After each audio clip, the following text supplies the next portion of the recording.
Okay, testing. Just gotta make sure e- everything's working. Okay, great. Ah, hello everyone, and welcome back to Tales from a Wanderer. As always, I'm Oliver Sanchez, your host, professional wilderness guide, and all-round outdoorsman. So for today, first of all, a couple of things to say before we get started.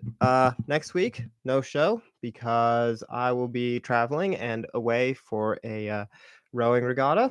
And also, if you're interested in seeing some more content like this, possibly some more stuff actually, videotaped and edited professionally and makes it looks all good. The skiing and snowboarding documentary that I've been working on actually for a very long time just came out, and that's up on my YouTube channel, Project 42 Media. So if you're interested, you can also go check that out.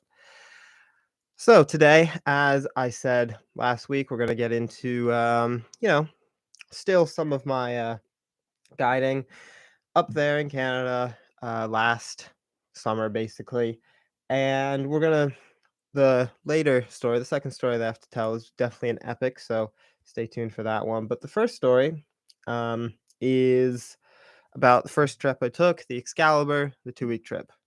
Bunch of little kids, nightmarish, the usual. Basically, that was the pot incident, and you know all of that fun stuff when they kicked open, or no, when the whole cooking setup basically fell down. But today, talking a little bit about trying to paddle with them. So, of course, we are a canoe camp, which means that, of course, you know, people have to paddle canoes, right? And now this is really easy for the older groups because they're, stronger and older, and they generally know what they're doing. However, for the younger groups, it's really hard for them because they do not know what they're doing at all, in the slightest. So basically, we there's this one lake up there called Obabaka, and it's about 10 kilometers straight. It runs north to south. So any sort of wind, any north or south wind, and it gets kind of choppy, kind of hectic. So me and my leader partner, we wake up. We had this beautiful campsite. The day before we had to cross it, nice and open. Kids just basically just ran around all afternoon, and it was really fun. Got to jump off some rocks, and so that was really fun. And so we continued basically. So right, so this is day before Ababaco, kind of gearing up, create our strongest boat partners. So kind of put people together that would be the best together. So I had probably the smallest kid in our group, of course, because I was in the back that day, and you know I I was just kind of hanging with them in the back, while my lead partner would be up front, and he would lead. And so I had the smallest kid, and then we had kind of our best sternman and our best bowman. And so we get up the next morning, and it's just like it's like 7 to 8, right? Which it's not like super heavy chop, but it's good enough. And so it's a headwind too. Ah, shoot. Great. Incredible. Of course. This is exactly what we wanted. And so we're kind of like getting ready. And so it takes you like 2 hours to get out of camp with the little ones. 2 hours. It's like takes forever. And so you're we kind of like got ready, and camp's broken and load up all the canoes, and the wind's starting to build, right? It's like 10 now. So you've got like maybe half-foot waves, and they're pretty good, especially in canoes. And so we set off, we start paddling. And like 10 kilometers is your whole trip basically. Right? Sorry, your whole day. 10 kilometers with them, that's your whole day. That's it. That's as far as you'll go. And 10 kilometers for some of the older groups is, that's like your before breakfast. So we start going, and we're going, and we stop for kind of like midday snack. It's probably 10 o'clock, and the wind has picked up significantly. Like significantly. It's blowing. I would probably say close to 13, probably 14 now, and you're getting, like, good sized chop, like foot and a half waves that are just, like, coming right over the bow, and you've got kind of this dip and roll going, and so you're slightly, like you're starting to get that nauseous feeling of, like, seasickness, right? Which is a great feeling to have, especially when you're guiding. And so you kinda getting that seasickness going, and you're paddling, and my bowman is just the worst paddler. I mean, the worst, but great kid, loved him. So I'm taking these huge power strokes, massive power strokes, trying to basically, power us along, and I've got a boat next to me, and there's a boat kind of in between me and my leader partner, and then there's my leader partner way up ahead. And we're paddling, we're paddling, and we're paddling. And I kind of turn around a little bit. And by this point, we're close to lunchtime probably. Um, and we'd been paddling this brutal headwind all day basically, and boats have been going sideways, and it was a mess. It was a mess. And so I turn around and there's rain. So from Ababaca, you can see Maple Mountain, and Maple Mountain's the tallest point, kind of around in the area, and all around it, all up top and circling it is just rain, like heavy downpour, true kind of tomogamy rain, right? Because as I explained last time when I talked a little bit about the Coulange, it's right here you hide in a building when it starts raining, and out there you have no cover, especially with the little kids, rain, cold, sleet, bad idea. So I'm like, okay, let's pick up the pace. Right. So we're still going, still paddling, and it's just the worst headwind you could possibly imagine. And it's picking up, and like it's blue sky, but you're just paddling into the worst wind. And so we kind of make it to this point called Rangers Point, and we can almost see camp. It's like one more point, and then around that bend, and then there's camp, right? So me and my leader partner are discussing, and they're having lunch, and we're like, okay, we got to make it. Like, there's no other option. Like, we got to get to camp, right? And so we're like, okay, push for it, whatever. So it's hot out. It was crazy, crazy hot out. And we'd weird weather all this trip. So like we'd get rain, but it would circle around us and then like disappear again. So the rain is like long gone now. So we're kind of in the clear again. It was weird. And so the rain's gone now, and we're in the clear, and like there's kind of storm clouds over there. There's kind of storm clouds over there, but I don't think it's gonna hit us. So we're like, okay, continue on. Paddling again, and like to keep paddling like that for a long time, you have to be hydrated first of all, right? So I had probably drank like 3 liters of water already. Um, and so, but you're also watching like the kids as well and what they're doing. If they're dehydrated, and it's really easy for them to get dehydrated, so you're always watching, you're always on guard. And we stop again at another point, and I'm like, all right, everyone drink some water, right? And we can see camp. You can see camp from where we are. Okay, perfect. Have a snack, play a little game, because that's all the small trips is about, really. It's about having fun, enjoying the time out there, being kids, right? And you get to be kids along with them, which is really fun. It's not a super hard trip. I mean, for you it is a little bit because you're carrying 5 canoes every portage, or you're carrying a wanigan and a canoe and like your personal gear, but it's really not a difficult trip, right? But it's so much fun, and they get so much out of it, and it's like the best thing ever. Um, and so of course, continuing on, right? Fine, get back in the canoes. I'm ready to go. I'm back in my seat, and I've been sitting in this seat for like 6 hours. I'm feeling great. And we start paddling again, and I kind of lose a boat behind me, right? So they're now probably like 10 meters away from me off the stern, basically. And I'm, paddling ahead of them and trying to keep my boat straight. And it's a full on workout, right? Because you're trying to keep your boat straight, which means you have to rudder, right? Put your blade in the water basically, and paddle in the water and do all this stuff. But when you're paddling against that wind, it makes everything so much more difficult. You don't want to go broadside to it, right? It's just like when you catch an eddy line in a rapid, basically. You don't want to be broadside to it because you'll flip and then, you're swimming. So it's just like in high winds. And so for a lot of the Sternmen, this was like very difficult. For one of the boats, it was fine. There was only three, three boats. Yeah, three boats. So we were a group of five, and five boats. And so for two of the boats, this was really easy, and they had it. And then all of a sudden, this boat slips behind me, and I'm like, oh, shoot, great. Like what's going to happen here? And things, I might have explained this before, but things turn so bad so fast. Like it's crazy how quickly things happen. So I turn around, right, expecting them to right themselves basically, and they're completely broadside to the wind and just drifting back up lake basically. I'm like, oh crap, right?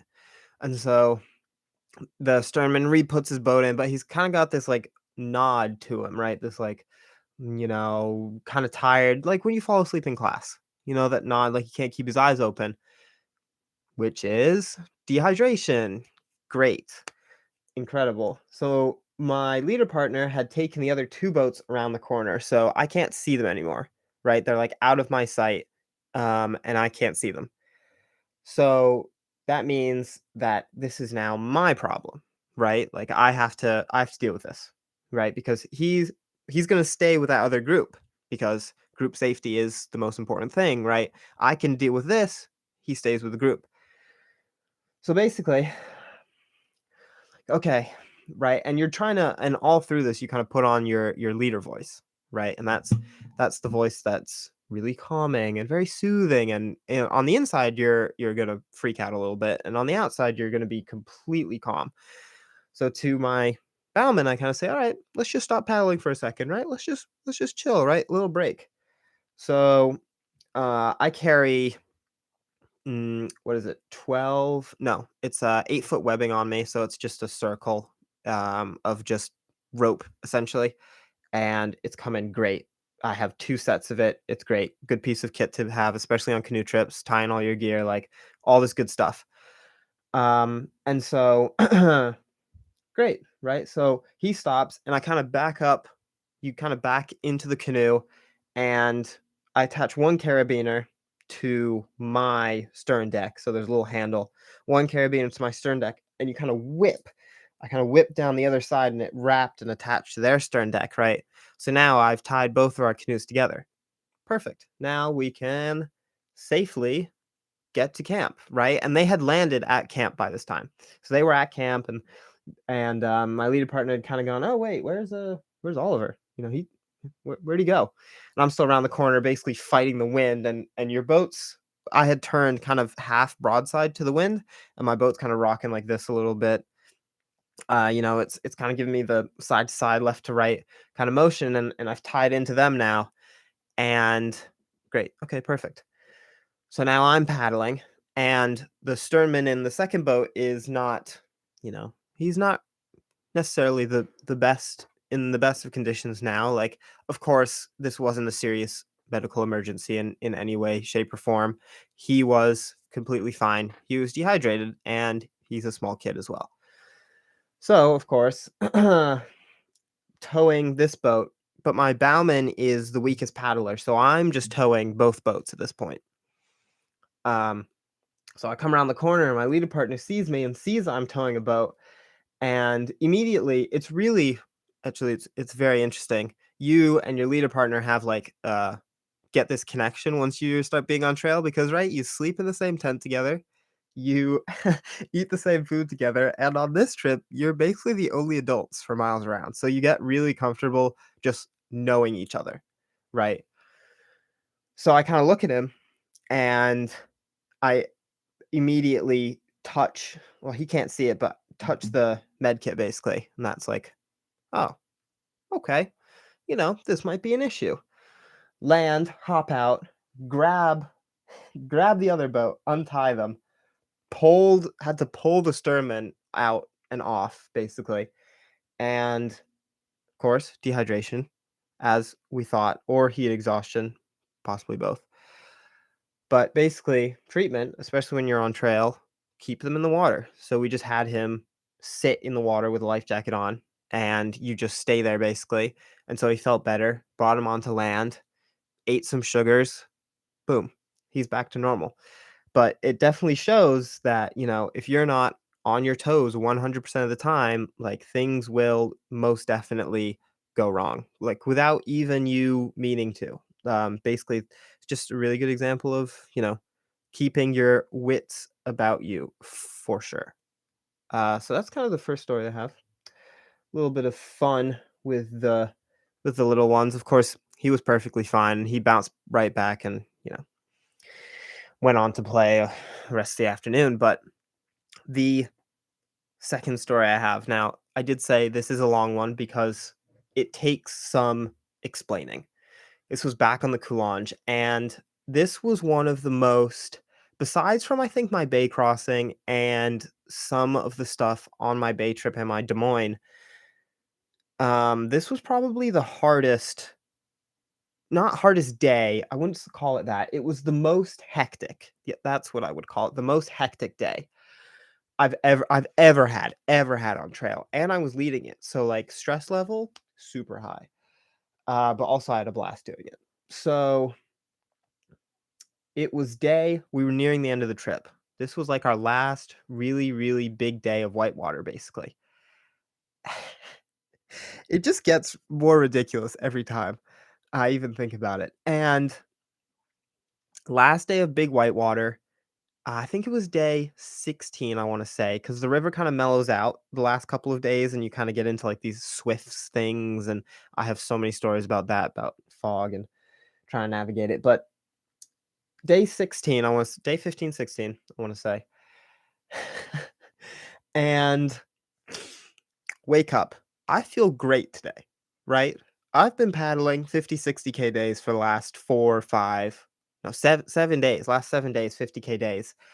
And today, I feel great, right? My shoulder doesn't hurt at all. And that was something that bothered me a little bit on this trip. Shoulder doesn't hurt at all. I won't even need to put tape on it at all, right? Like, I won't need to bandage my shoulder. I'll be perfectly fine. Great. Can't wait. And so we start off, and the day is going incredibly. I mean, the most fun day you could possibly have on trail. We're hitting these awesome whitewater um, features. There's kind of these step down ledges that we're doing, and we kind of funnel into one, and you shoot out the other side, and everyone's laughing. We're having a great time, and the sun's out, and um, we're just having the best times. And so we kind of get into these set of rapids that are a little more complicated. So I would call them C3. I'm definitely going to call them C3. And we start getting into them, and they're a little bit more intense, a little bit more complicated. So we're getting out to scout, and me and my leader partner are just taking the biggest falls while scouting these. I mean, we're slipping and sliding everywhere. Everything was so slippery scouting these rapids. And so we scout some rapids and we run them, and they start to get they're starting to get pretty intense. So we're on River Right, and we're coming down this set of rapids, and we're moving really fast, like really, really fast. So I was in the back, and my leader partner was up front. And by the way, best leader partner I've had. Well, maybe most fun I think I've had on a trip so far. So he's out front. He's got the line, doing great. Perfect. So he kind of pulls off to the side, right? And mm, sorry, down below us, there's kind of this camp of people, and they're hanging out, and they're chilling, and beautiful day out. And so, of course, I was cold. I think maybe no, it was something else. But basically, I was wearing like my long sleeve, and I had on helmet, right? Beautiful day out, and so um he scouts this rapid, and I can't see it. right? So this is important. None of us can see it. Basically, so he just does a really quick scout, and he's like, "Okay, I see the line." Right? We're on river right. He's like, "Okay, I can see the line." And I'm like, "Okay, all right, let's send it then, right?" But none of us could see it, and none of the kids could see it either. Basically, it's all on blind faith, right? So we're getting into this rapid, and all of a sudden, it's like a ledge, right? It's the same ledge, and all of a sudden, he just drops down, right? So he started paddling and got into the V, and he dropped down, sharp right turn, sharp left turn, and then popped out. And I was like, "What the hell is that? What is this coming up here?" So I stand in the boat, basically, right, to get a better view of what the hell I'm about to encounter, and I see um, the first boat in our participant river order, they hit it, and again, it's sharp right, sharp left. Like, "Oh, man, what is this? What am I about to go down in my, like, 100 and something pound canoe?" And I stand, and it's a rock right in the middle, and it's a perfect triangle, and it's recirculating a wave like this, basically, like, back towards upstream, and there's the narrowest channel, it's the size of the canoe, which is, 4 feet across, something like that, 3 feet across, the narrowest channel, and you have to come in at an angle, shoot to the right, and then quickly, as hard as you can, go to the left because it's rock wall, rock here, basically, it's rock wall on your right, rock recirculating, right, on your on your left, and you have to make the smallest of moves. I mean, the smallest of moves. There's no room there's no room for error because you will flip. So, the second boat in our participant river order does it. Sharp right, sharp left, and their gear is being jostled, and I'm like, "Oh, no. This cannot go well." Right? I'm the heaviest boat. Like, there's no way I'll make it through here. It's like my nerves are pumping, right? But this is also, like, the moment you live for. So my nerves are pumping, right? And I tell my bowman, "Okay, switch sides," right? Because I want to be on the left, or I want to be paddling on the left so he can draw to the right and bring our, no, sorry, so he can draw on the left and bring our bow to the left. So I start going down, and you're moving really fast. And so I'm close to the boat in front of me, and the boat in front of me just a little bit too far left. And they hit the rock just at the wrong angle. Wham! And all you can hear is crack. There goes a gunnel, crack, and it fills with water and flips. The whole over instantly flips. But I can't do anything about that because I'm about to hit the V now, right? So I have people in front of me, flipped canoe, gear everywhere now, right? Flipped canoe, I go down and I filling with water immediately through the bow. And so I go down, somehow make it into the eddy line. So basically it was that and then a rock outcropping, solid rock outcropping, and then the rest of the rapid. So their gear starts floating away. I can't deal with them. I can't deal with the gear. I'm like, okay, I really hope my leader partner grabs. I really, really hope he does. Right. And so um I kind of like we skid around Tokyo drift style, of course.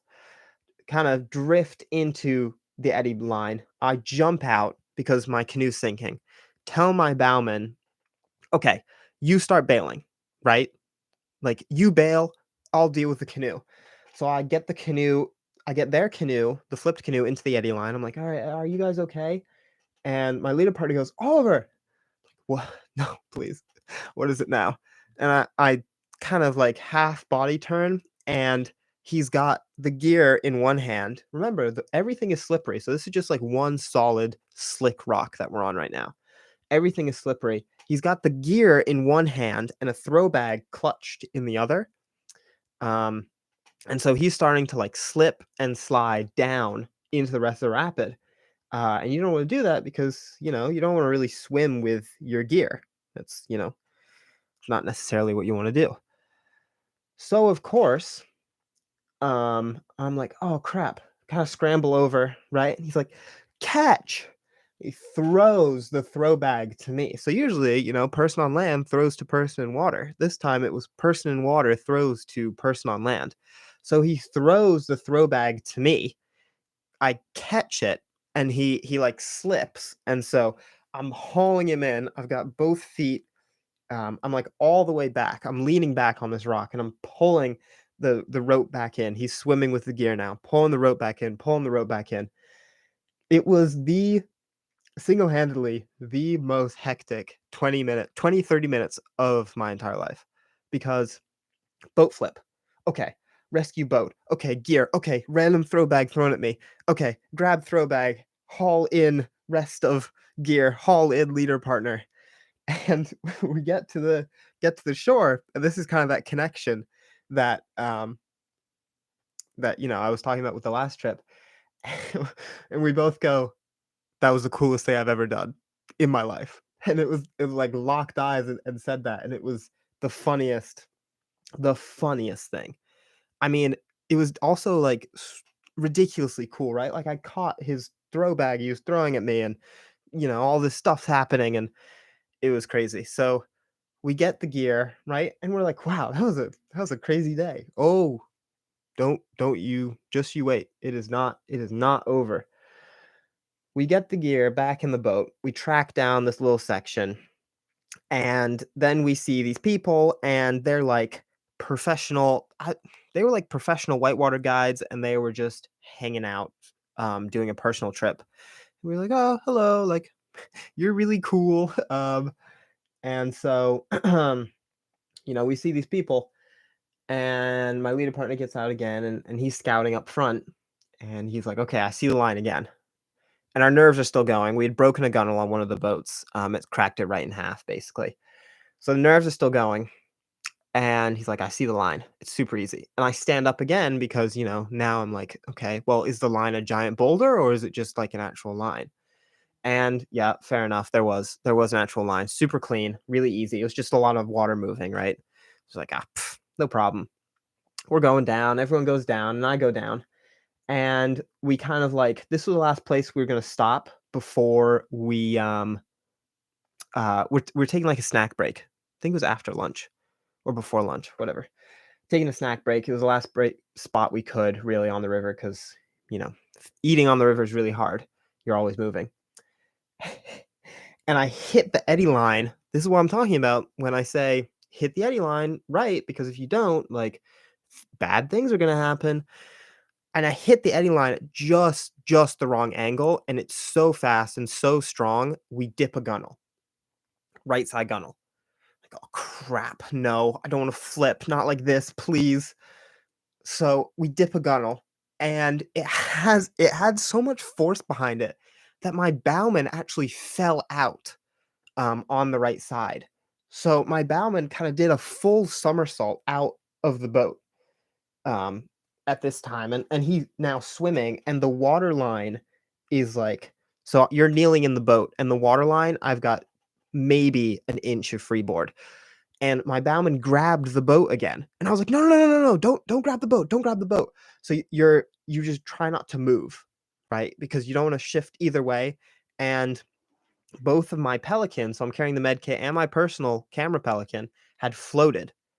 So they had floated up. And they're, like, banging around my knees now, and the Wanigan had floated, and the food barrel, I'm also carrying food barrel, and then the Duluth as well, were all floating in the boat, all of them. Oh, shoot. Ah, crap. This is bad. So everything's floating, and now I have to solo the boat to a beach, any beach, please. So basically, we continue. I, like, just I'm riding the current down, and I just barely managed to paddle it to shore. And this was my second mistake, and you'll realize why later down. This was my second mistake. I jumped out and I said, I remember this. And I said, "I refuse to flip." Right? Like, Mother Nature will never take me down. I was taunting Mother Nature like an idiot, of course. that was the dumbest decision because it set up the rest of the day to have some consequences as well. So now we had 2 incidences, 2 pretty major incidences, right, of, like, broken gunnel and almost sinking, right? So my bowman swims up, and I give him a big hug, and we're laughing, and, like, I look to my leader partner, I'm like, "I don't know if this day is gonna end very well." And we're both laughing too because it was it wasn't the coolest thing I'd done in my life because that had happened, an hour ago. But it was definitely the most exciting thing I'd done because my bowman had fallen out of the boat. Like, what am I supposed to do now? And he swam to shore, but I made it to shore, and I was like, I refuse to flip. I refuse to. And everyone was so excited, and we were jazzed, and my adrenaline's going again, basically. And of course, all these professional whitewater guides had watched me done that as well because no pressure. So we bail my boat. I check to make sure the med kit isn't wet, and I check to make sure my camera isn't wet, and both aren't because Pelican is incredible as per usual. And I checked to make sure like my day bag. So I was carrying like my phone and my spot and like my IDs in a little Pelican. Check that that was not wet. Everything's fine. This is great. So we keep going. I'm like, this is the coolest day. I'll never live up to a day quite like this, right? Like all the excitement's done. Like, I guess we can just go. Come to the third rapid of the day. It's late, getting tired. Sun has kind of like fallen a little bit, so one side of the shore is dark and the other side's very light. And we get to this rapid, and my leader partner in front, he stands up and he's like, easy line. Perfect, great, incredible. And we start going, and we start going, and all of a sudden he dips down and it's kind of like a guggung again. And I'm like, no, please, not a rock again. Please, please, please. Anything but a rock. And I go, and then the boat in front of me goes down, and they kind of do this weird like shimmying maneuver. Like their bow kind of twitched one way and then the other way, and then make it down. I'm like, what is happening? So I stand up again, right? And it's huge, massive recirculating rock again, but deeper, so you can't see the top of it. Really deep recirculating wave. Fully out of the water rock on the right, and we call them BFRs. It's big friendly rock. So a huge rock right there, recirculating rock, tiny channel. Again, this is really testing my like precision skills, basically. So going down, and I already know in my mind I'm offline, right? Like I'm off of the line I should be at. And I hit the pillow rock, the submerged one. Instantaneous flip. Like instantaneous. Didn't even it was like there was no saving it at all. Right? Because of course I had decided to taunt nature. And what I didn't realize was there was the rock that was standing right up, and then there was a rock behind that that was also out of the water, and it was flat. And my bowman was luckily, he fell into the deep water, and I was not so lucky. And so I fell out of the canoe to the right sideways, and I smacked my forearm. So I kind of braced myself. I put my forearm out first, and my forearm caught it, but you're going like the canoe flipped pretty fast and it was so much weight. I was traveling pretty quickly. And so I hit my forearm on it, and then I smacked myself in the head with my closed fist, right onto my helmet, basically. So like now, dazed, confused, hurting. And I'd woken up this morning and I was like, my shoulder, it feels great. And now my shoulder hurts. Incredible. And the water is freezing now because the sun has left. So you're cold now. And so I'm swimming down a rapid, which isn't like necessarily what you want to be doing all the time. But I'm swimming down a rapid now. So much fun. Not for me at all in the slightest. But it's shallow, so like I'm just hitting rocks on my butt, and, like, I'm sore now because 'cause I'm hitting so many rocks. It's, like, jolting me up and down, and you're, like, trying to swim, and I had my sunglasses were on, and I didn't even realize that, but I had my sunglasses on, and they stayed on somehow as I'm going down, and I get dunked again, so I get rotated over again, and I can see my canoe, and it's dragging off, and I'm like, "Oh, please let my camera Pelican still be there," right? Like, I'll be okay if I lose my, you know, $200 sleeping bag, $150 sleeping bag, but, like, if I lose my nice $3,000 camera, like, there will be serious issues. Please let my Pelican still be there. So, I make it to the bottom and I swim. So I swim for the canoe, and all the kids are like, "Uh, uh-oh," right? Because, like, that was bad. And my bowman had made it to shore, and I swam for my canoe. And luckily, one of them came out, and I grabbed onto their stern, grabbed onto the canoe, and made it to shore. And I was freezing, so cold, so, so, so cold, because the sun had left, the water had sucked all body heat from me, basically, and so I was now freezing. So I'm doing a little bit of this, and so I grab, so like I flip the canoe up, right, first priority, and then I grab, like, I basically strip, so I'm shivering really badly, and I had a huge bruise on my forearm that went the whole length of my forearm, basically. Really big bruise, because it really it hurt a lot, and so big bruise, not feeling very good, freezing cold, shivering, and all of them are looking at me like, "Oh, are you okay?" Right? So you put on that, it wasn't really a mask, sort of.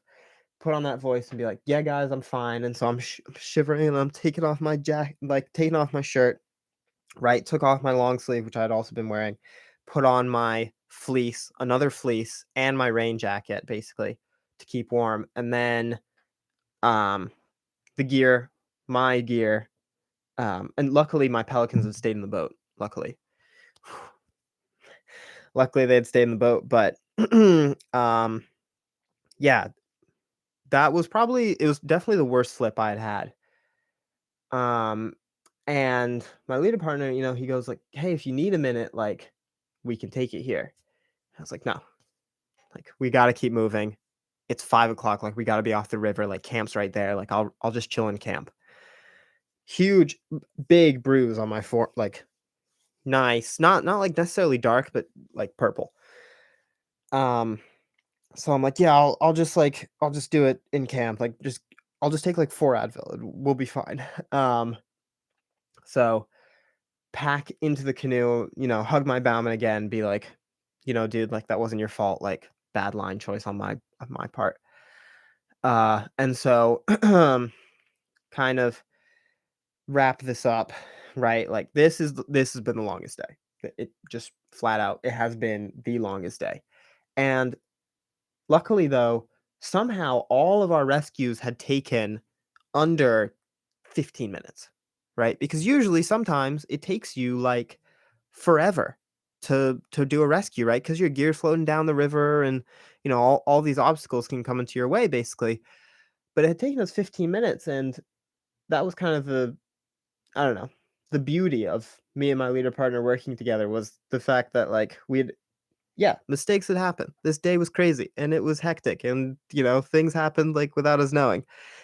But we had still basically persevered and still done it and still led the trip. And so that's what it's all about, right? You get to lead these crazy, crazy trips with these nut scenarios, and then you tell people back home, and they're like, "Well, that sounds pretty cool," but you can never really impart any of it um, back home. But yeah, that was my most hectic day, and we got into camp, and we were rewarded for it though with a beautiful, beautiful campsite. It was half beach, half forest, and we just kind of chilled and hung out. And then the next day was our last day on the river, so it was day 16. Yeah, it must have been day 16. Um, yeah, and then the next day was our last day on the river, and so uh, yeah, it was a fitting farewell for that trip. I would say, definitely a fitting farewell.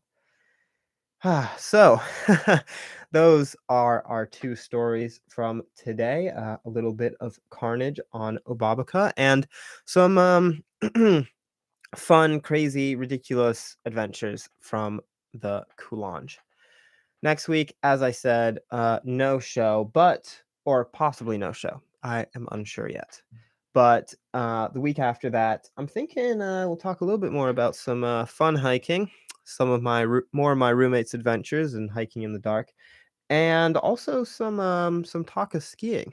I think it's time we start getting geared up for some skiing and some adventuring there. As always, my name's Oliver Sanchez with Tales from a Wanderer.